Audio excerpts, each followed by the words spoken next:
In years gone, illustrious top football clubs like stationery stores, Julius Berger, First Bank, Nigerian Port Authority, NPA, New Nigerian Bank, and more used to have Lagos as their base.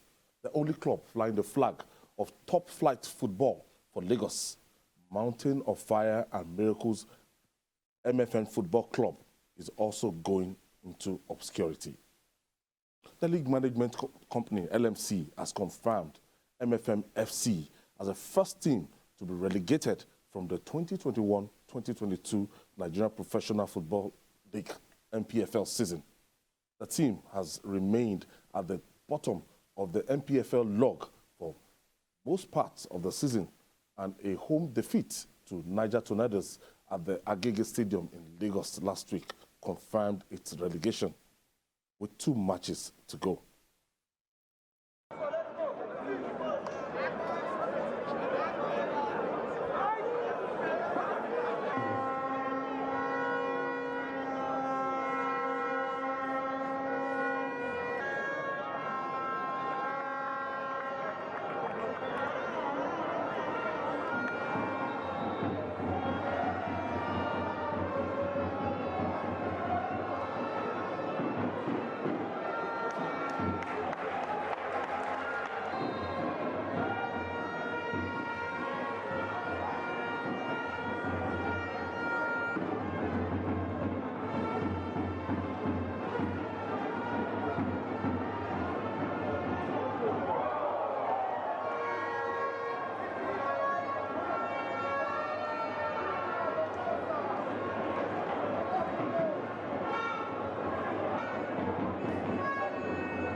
Thank you for staying with us. And joining us is Godwin Enakena.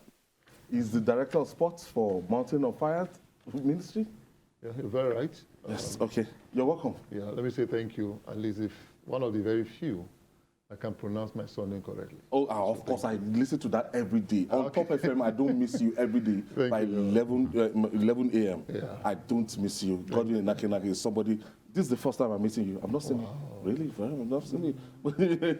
I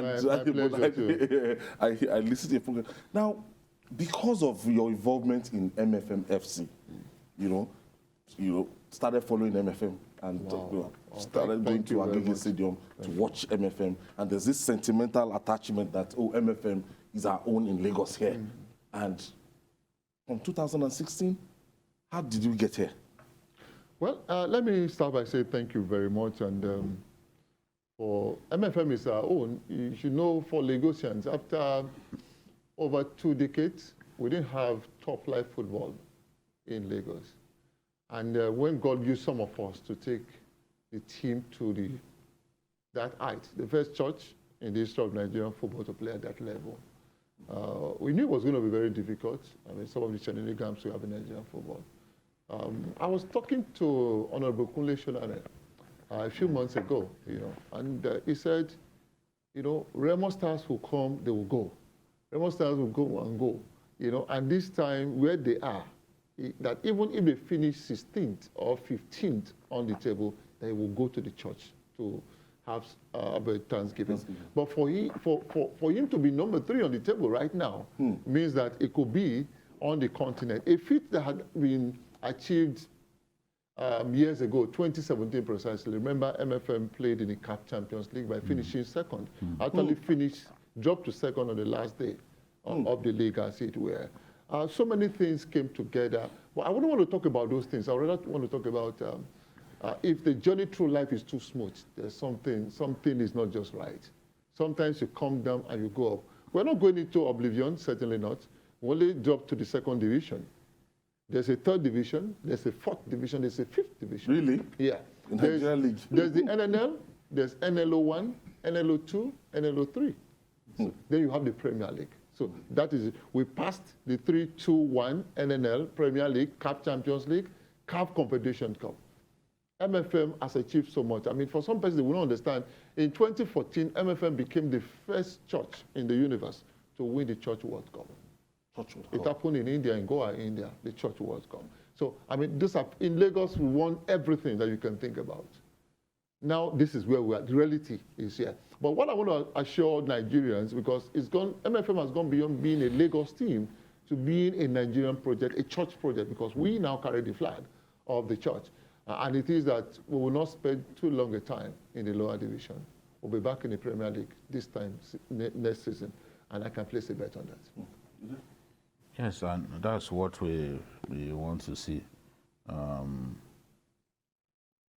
The challenge is not to ever fall. You would fall, but you must dust yourself up and tell yourself, look, I want to be back at the top. And MFM should be prepared to come right back to the top.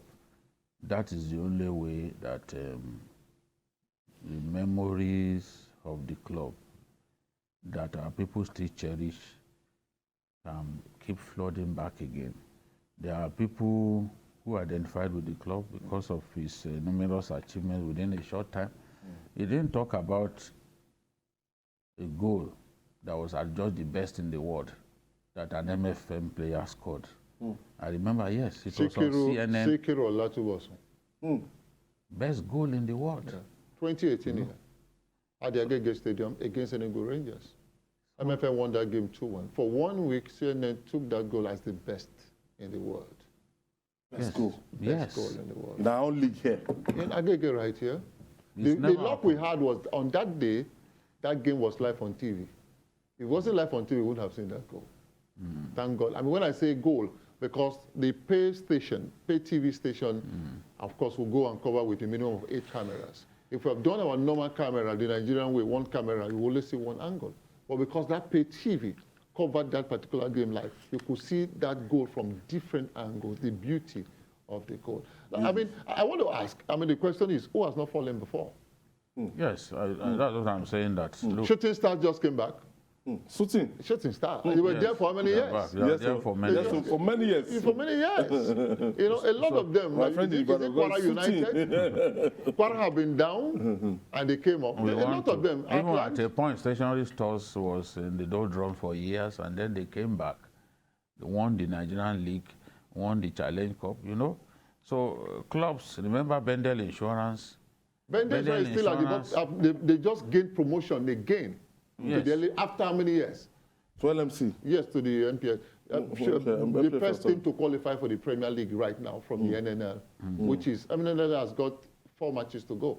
That is the 2nd division, as we call it. You know, Bendel Insurance. Remember, we're talking about Bendel Insurance. Bendel Insurance. Popular. Yes, they went down. Bendel Insurance won the Challenge Cup in 1972. Yeah. You know, with that Sebastian Broderick's free kick, and then went down. Nobody heard about Bendel Insurance until Coach Alabiesian led the team to win the Nigerian Challenge Cup, now known as FA Cup, in 1978, beating Rangers International 3-0. That's a club that people had almost forgotten. Written off. They bounced back and won the league I mean, won the Challenge Cup, and then won the league, you know, the following year. Then played in the African Cup winners. Yes, that was what's called then. So the point that I'm making is clubs, great clubs fall, they bounce back again. Yeah. We've seen Nottingham Forest now. Nottingham Forest is one of the greatest clubs in UK history. Champions League winner. In fact, it has won, Arsenal has never won a Champions League, but it has pleased God to allow Nottingham Forest to win the Champions League 2 times. Yes, Nottingham Forest is a great club. It has history that some of the clubs on the scene now do not have. Exactly. So they are back now. Back in the Premier League? They are back in the Premier League. After how many years? So MFM has a lot to learn from, to ginger it, to bounce back. Since 2016, you'd have seen players, and even players that they've immigrated to Europe and are even doing well, or they have seen players making exploits since you guys entered the Major League. Well, I spoke about this yesterday because Dr. Lukoya and his wife, their birthday is on Friday. They were born same day, July 15th. And there's a countdown to that birthday. And we had a live stream yesterday where That's the General Overseer of General Overseer, Dr. Daniel Kolawole Lukoya and Dr. Shadio Lukoya, the wife. You know, we are counting down to that birthday, and we did a live stream, you know, something about that has to do with the church completely. And I talked about the youth repositioning agenda. I mean, this is some education for some persons. In 2006, 2007, Dr. Lukoya called me into his office and he said, God has given him a vision to reposition the youth for God. 70-point agenda. Football, sport was just 1 out of 70. So there are 69 other programs for emancipating the youth that Dr. Lukoya is running. It didn't form, or I didn't start, because I started in the football club in 2011. We actually started in 2007 with what we called then the Dr. D.K. Lukoya football competition. All our churches in Nigeria and Africa will congregate at Prayer City. And that's how we were playing. Until 2011, the kids started agitating that they want to play. They want, you know, to say, okay, let's get into the league. And I bought a slot, Aqua Stars, in Lagos, and we got into the league. Now, what am I saying? It is not for Dr. Lukoya, it's not about winning the league. It's not about staying in the league, as it were. Staying in the league, of course, why not? We are in the Premier League, we should stay there. But that is not the most important aspect. It is what we've been able to do, the impartation of the football club, MFM FC, that is so dear to his heart, that is so dear to some of us who are with him. We talked about Sikuru Olatubosun. He went to Europe, you know, he was in Turkey, he was in Egypt, he's back home, and he's just a made champion of the league in Nigeria. Let me tell you, the top scorer in the league in Nigeria, as of today, Chiji Akuneto, plays for Rivers United. I picked him from somewhere in Iwaya in 2007. Yes, Iwaya, yeah. Sekiru Olatubosun, after his sojourn in Europe and in Africa with, you know, the Egyptian team, he came back. He's also with Rivers United. I mean, it's 2 products of MFM FC are today as we speak. Rivers United are champions of the league in Nigeria, and 2 of our players are there. They are scattered everywhere. The vice champions, in quote, I mean, they are the vice champion. Plateau United has got our coach, Fidelis Lechuku, who was playing for MFM, picked up an injury. And was playing? Yes, for MFM. When we were doing the DK Lukoya football competition, then, back in 2007.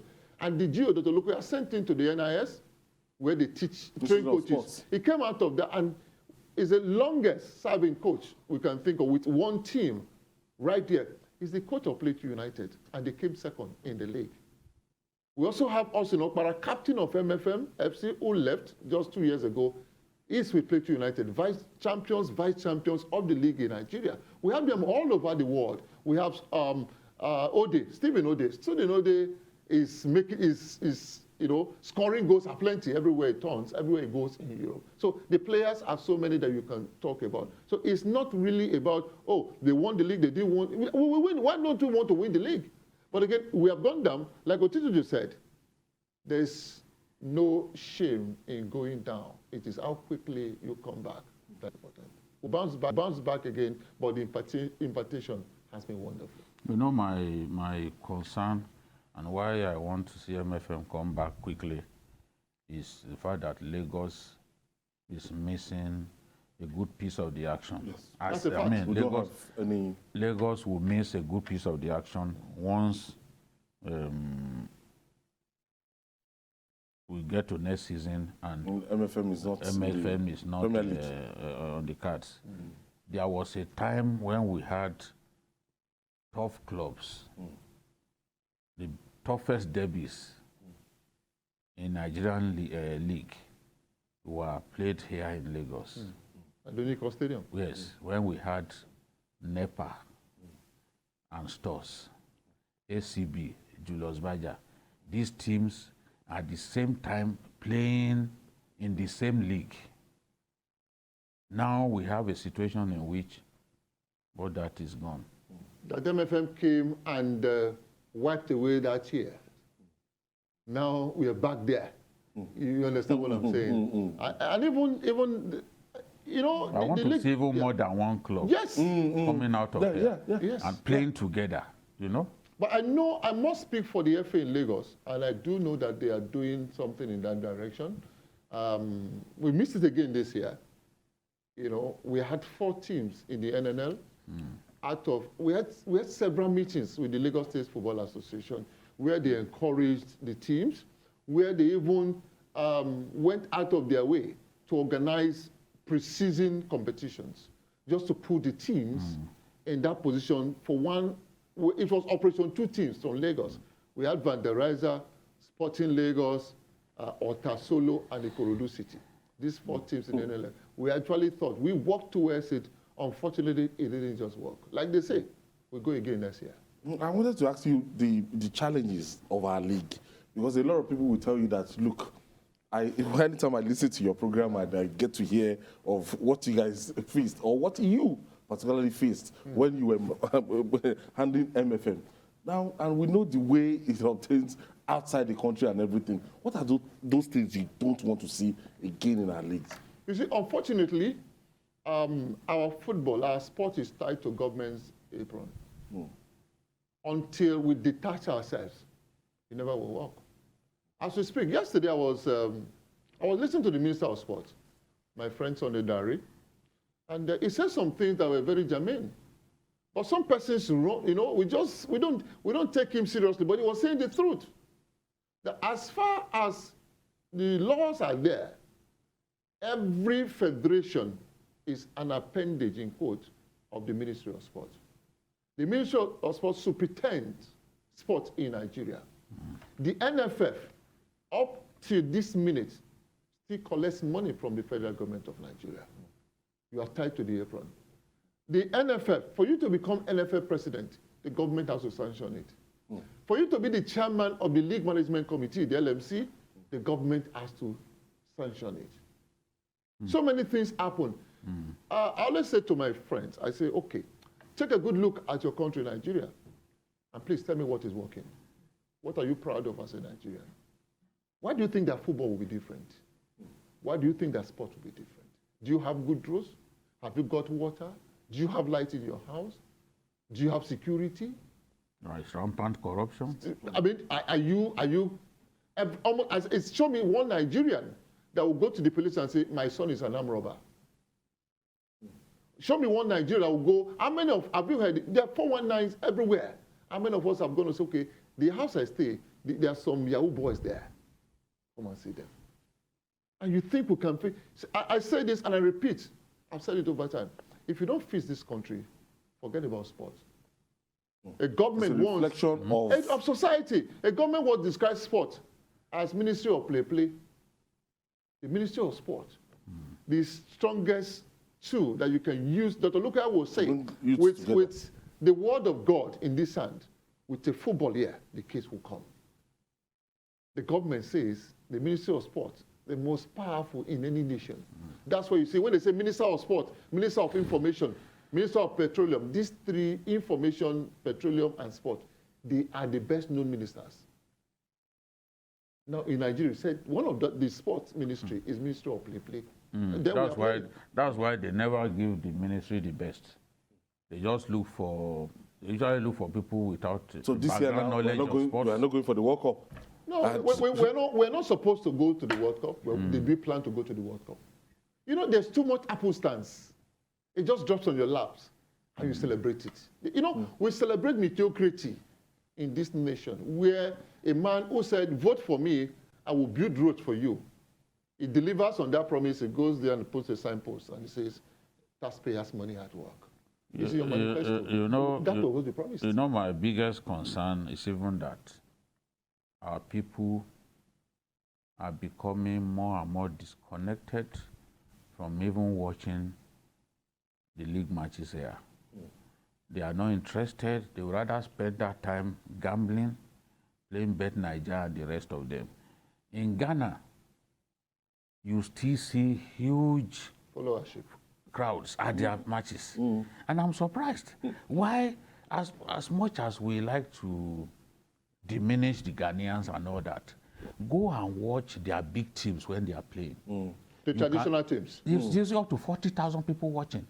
Here, Ayo. Apart from Carlo Pillars. We had an FA Cup match, FA Cup final here in Lagos during the Fashola years that they flung the gates open. We play matches here, they fling the gates open. Yet, the stadium will not be packed. When we were growing up, I would travel from Ilorin to watch Benden Insurance in Agege Stadium, Benin. And the stadium will be filled up. Virtually every game.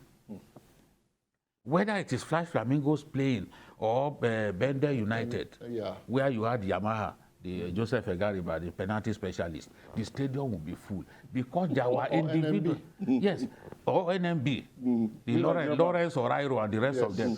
Because there were usually individuals, 1 or 2, 3 players that people have venerated over the years. They want to watch them play. Okay, let me quickly. Anymore. Adekunle is calling us from Lagos. Thank you for joining us, Adekunle. Okay, good afternoon. Good evening, Mr. Good afternoon.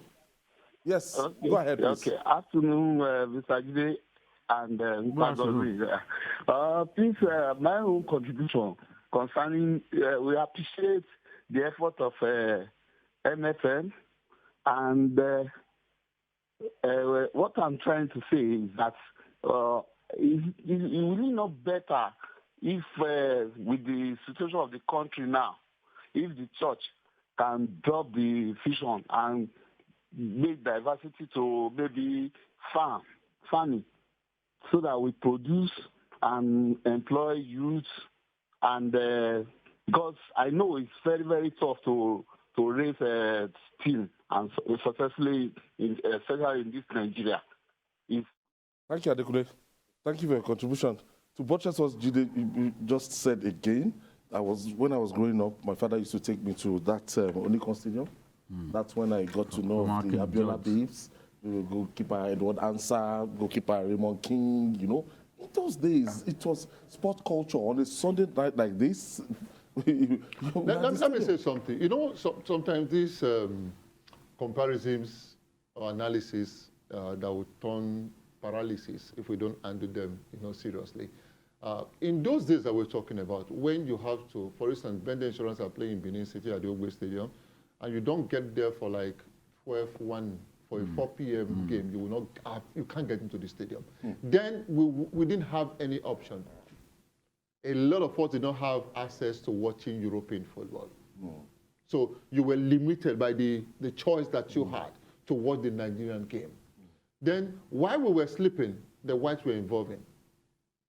And they realized one thing, that you need to force this thing down the throats of our people, put it on TV, make it along the line, we cut the bug. Hold on, make it entertaining, make it interesting so that they can watch. It's not just football, as it were. We were still sleeping. Then, we as Nigerians, we don't run marathon. We like the sprint. We stop, like that. We put it on TV. But because government is involved, because you want government money, the government money, there's no accountability. So in the private sector, if someone gives you money, let me give you the pay station that was, sponsoring the TV thing. the top management said, they have not sold an additional decoder by putting that game on TV, by paying for it. He said they would rather do the one they put 20 people in a room and they do all sorts and whatever. The audience is more. That did not reflect on their turnover. The one we pack people in a room reflected so much beautifully on their turnover. So why waste money on, they were being kidnapped. Remember? Accidents. They were traveling to Owerri, and they are expatriates, and 2 Nigerians were kidnapped, and they paid in dollars to get those people out of. So when they eventually continued, they restricted their coverage of the league to certain areas. They refused to go to some areas. And with time then we started demanding, what you gave us last year is small, we can increase it. And they said, oh, I think we're even doing you a favor. And they left. Now, the good news, from what I heard from Davis Nowomi, who is the Chief Executive Officer of the league, the Nigerian Professional Football League, that next year, that our league, that's the League One now, that's the Premier League, will be on local channels.